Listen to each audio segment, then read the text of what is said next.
Det har vi glædet os meget til, ikke også? Jo. Og jeg tror, at I er ved at være klar ude bagved. Og så vil jeg bare sådan indledningsvis sige, at da vi skulle begynde med at lave vores forberedelse her, så snakkede vi lidt om, hvad er det, der har præget det her år. Og der blev der stillet nogle sådan gode forslag. Hvem er det, der har ødelagt alle de her ting i løbet af året? Hvem er den og den? Og sådan nogle forskellige ting. Så noget af det vil forhåbentlig give jer nogle svar på, hvem er det, der har ødelagt det og det. Og hvem er det, der er den og den person. Det håber vi, at I får svar på i løbet af aftenen i hvert fald. Nu byder vi velkommen til Revy 2012!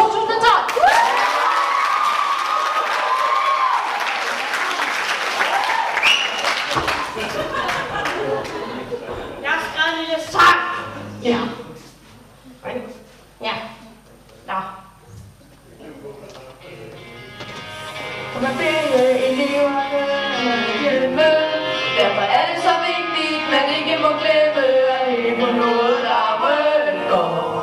For eksempel spille musik eller sladre en tromme. Spille godt på andens sag. Lege med band og bygge slag. Se om vi kan finde vaccinemonen. Kæmpe kæmpe eller lagt i dag eller give det til. Eller ældre, eller tænde på, så har vi ikke brækker armen. Så får jeg se, der er meget plads til på, før eleverne kommer i august. Eller anden går. Jeg vil være sådan, så det er så jeg godt. Hauke, Thomsen og Vivi laver en revyintro.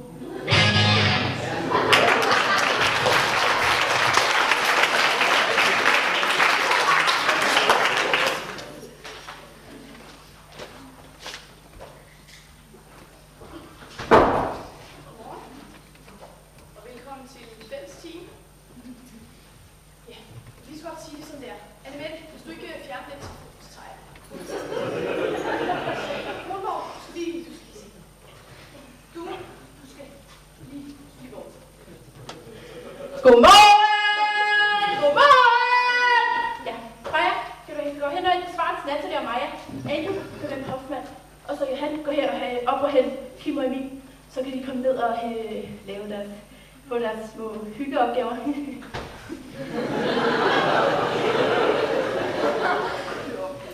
Vi skal godt sige, som det er. Vi skal jo snart stoppe her på skolen, og derfor skal I så gå ind på optagelse.dk og i første boks søg ungdomsuddannelse. Så skal I så gå ind og skrive jeres uni-login, og så skal I ansøge om 3 prioriteter. Tre prioriteter. Så skal I have den signeret af jeres forældre og mig senest den 1. februar. Og jeg sender den til uddannelsesstederne den 1. marts, men I skal have den signeret den 1. februar. Det er meget vigtigt. I lever lige nu i en låseklokke her på skolen. Men vi vil godt udruste jer til at komme videre lige nu. Men samtidig vil vi også gerne have, at I kommer et godt sted hen. Der er nogle af jeres kammerater, der har været oppe i nat, og de har gjort noget meget dumt. Der er 2 elever, en dreng og en pige. Jeg er ikke en mand, der nævner navne, men Kim og Maria, det kan jeg ikke. Jeg har simpelthen været ude i nat i 2 timer. Jeg ved ikke, hvorfor det her det er så vigtigt. Ja, det er fordi, at de forlod bygningen. De forlod simpelthen bygningen.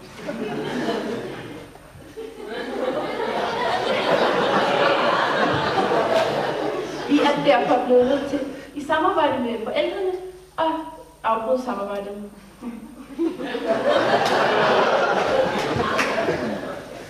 Og det er også en klar advarsel til jer, der kan gå ud sent om aftenen, og for eksempel gå ud og ryge. Altså, ikke fordi jeg siger, at jeg ikke ryger, men Martin og Ole, det vil jeg ikke have.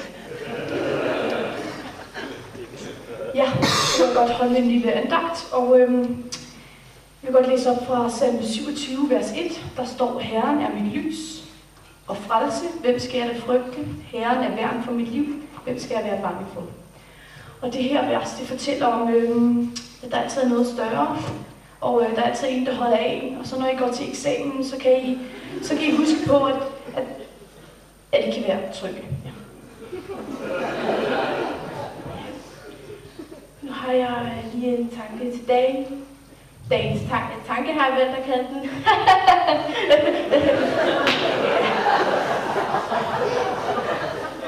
Jeg sad og læste på et verdenskort, der står, Herren er med lys. Så tænkte jeg på lys. Hvor er vi dog fantastisk heldige, at vi har lys. Lyset lyser mørket op. Det er aldrig mørket, der mørker lyset op. Men der er også, så kommer jeg også tænke på mørke. Og i mørket så sker der mange ting, som nattebrand, og der er elever, der forlader skolen. Og hvilket er en stor forbrydelse.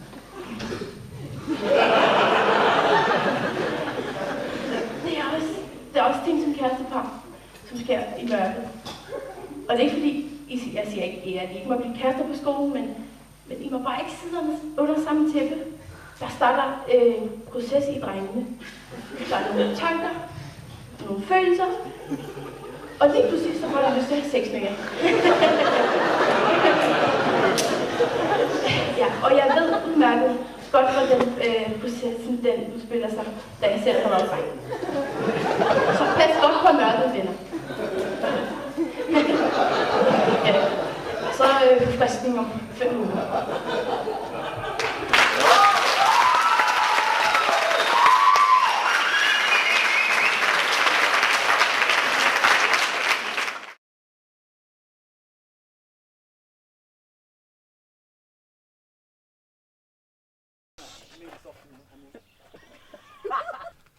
Og det er... Hun er lærer.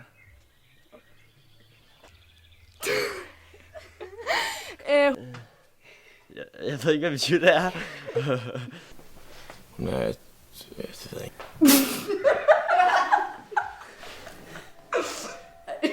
Ej, det bliver ikke vist, vel? Hvem er Jytte? Jytte, hun er støttelærer. Er hun ikke det? Drikker kaffe og spiser småkager på lærerværelset, tror jeg.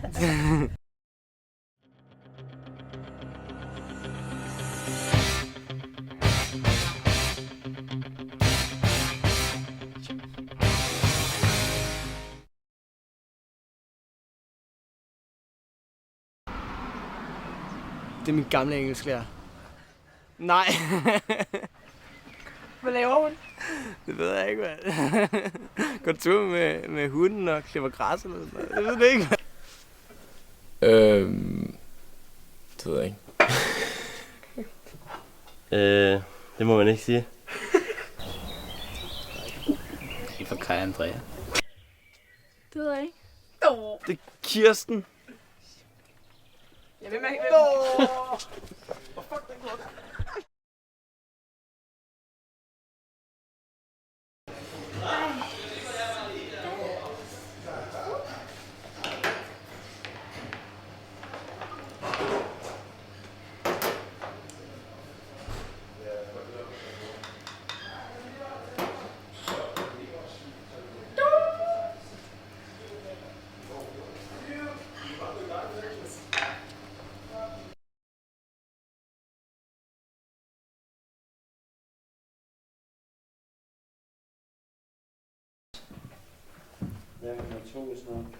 en vagtdag? Nå, er det ham, der Thomas var med i Paris? Nå, så ved jeg det ikke. Ingen idé om. Det er ham der. Den anden Thomas. Jeg ved det ikke. Okay, fint nok. Er han vagtlærer? Det ved jeg ikke. Det ved jeg ikke.